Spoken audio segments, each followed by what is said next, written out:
Nous avions un touriste qui était, j'allais dire, ce qu'on appelle bien segmenté. Il est soit affaires, soit loisirs. Il était très, très bien réparti. Un tourisme qui a une faculté de réservation qui était entre J-10, J-7 et J-10, avec une durée de séjour qui était plutôt entre 3 à 5 nuits sur nos établissements. Un tourisme donc, qui a bien évolué puisque nous avons désormais un tourisme qu'on appelle plutôt hybride, un touriste qui vient pour un voyage professionnel mais qui, de dernière minute, et qui a tendance à se transformer sur son même séjour, à se transformer en voyage familial. Donc voilà, c'est une forme un peu hybride de dernière minute. Et en même temps, on a à peu près 250 vendeurs dans nos agences qui, depuis le 17 mars 2020, donc un peu plus d'un an, sont en chômage partiel, à des taux parfois extrêmement élevés, hein, 90-95%, puisque à chaque fois qu'on a pu ouvrir nos agences, donc entre les confinements, c'était maximum 2 heures par jour.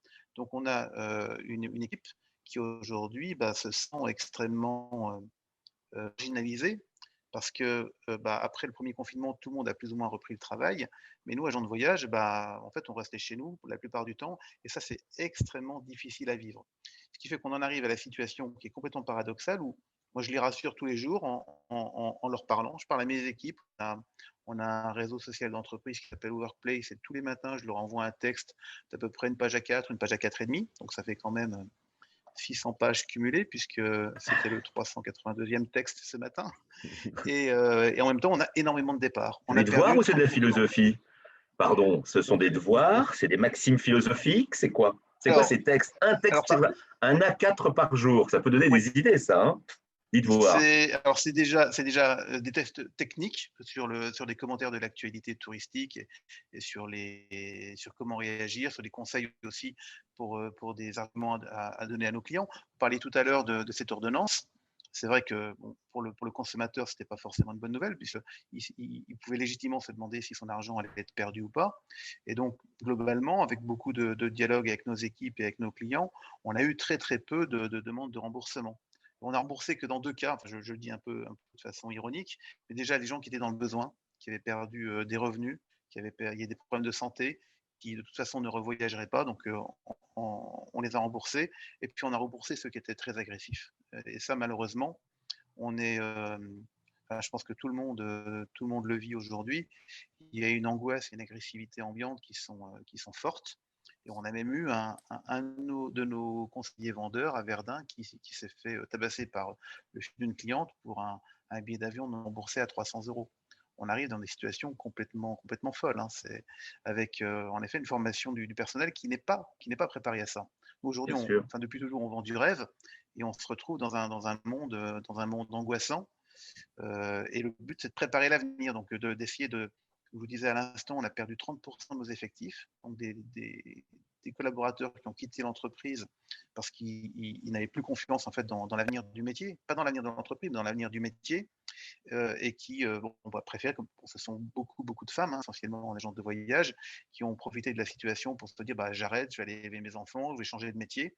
Et aujourd'hui, on est dans la situation où on doit recruter entre 25 et 30 personnes pour les mois qui viennent. Donc, et comme il y a personne sur le marché de l'emploi, paradoxalement aussi, on s'apprête à former des étudiants en alternance sur les 2 années qui viennent. Par ailleurs, à l'intérieur du musée, il y a une opportunité formidable, opportunité que nous attendions depuis de nombreuses années et qui arrive concomitamment avec cette crise, c'est la réfection de la tour de brassage. Vous savez que la tour de brassage, qui est un bâtiment magnifique, classé monument historique, avait besoin d'une remise en état, mais c'est un chantier énorme. Et je dois dire que, et je ne le dis pas pour cirer les pompes de Monsieur le maire, mais je dois dire On que lui dira quand même. on lui dira quand même, mais je dois dire que la ville s'est beaucoup investi pour permettre de l'engagement de ce chantier qui s'étale sur 4 ans, 2 années déjà de réaliser, la troisième est en cours et normalement fin des travaux en fin 2022. Donc ça, c'est un chantier énorme puisqu'il s'agissait de refaire complètement cette tour de brassage. Nous avons un projet qui datait aussi, mais qu'on est en train de réaliser, c'est d'organiser un escape game, parce que notre objectif est quand même de toucher plus un public jeune. Et donc, on sait que c'est un type de divertissement qui est actuellement très, très prisé. Donc, il y a, je ne dis pas dès la réouverture, mais cet été, j'espère, ou au plus tard en septembre, il y aura un escape game qui sera proposé parmi les animations au Musée français de la Bien, Provence. bien, bien, Et bien, maintenant, bien. pour la réouverture, nous, on essaie de le faire à la Lorraine est formidable, c'est communiquer beaucoup sur le digital. On est en train de préparer l'édition qui aura lieu a priori, Inch'Allah, comme dirait l'autre, les 28 et 29 août. Donc, on fait des vidéos pour essayer comment dirais-je, de donner envie de participer aux entreprises. Et en fait, en réfléchissant, on s'est dit qu'on allait faire aussi des vidéos des lieux qui participent à la manifestation pour que le Lorrain lambda, comme vous et moi, puisse les partager vers l'extérieur. Parce que depuis un an, il faut savoir que Facebook annonçait que l'utilisation du réseau social, elle a augmenté de 200%. Donc, les gens passent énormément de temps sur le digital. Pour moi, c'est une vraie carte à jouer collectivement par les Lorrains.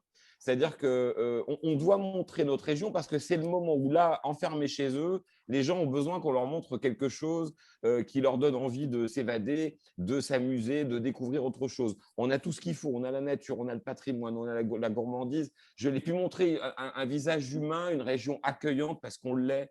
Franchement, les Lorrains, c'est des gens qui vous laissent votre chance, voyez. C'est des gens qui vous accueillent assez facilement. Donc, jouons cette carte-là parce que je pense qu'il y aura des dégâts collatéraux dans d'autres régions. Alors, même si c'est 10% à chaque fois, si on peut les récupérer, ce Bien sera très bien sûr, pour nous. bien sûr, bien sûr. Le digital, justement, comment on peut l'utiliser, mais surtout l'optimiser à destination du touriste?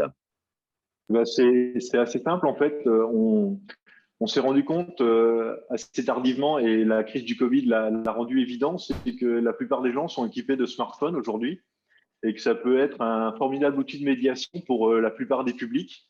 Et c'était l'idée qu'on avait eue avec la communauté de communes du bassin de Pompée, par exemple, où on a développé une application mobile qui permet de faire revivre les aciéries de Pompée qui ont aujourd'hui disparu.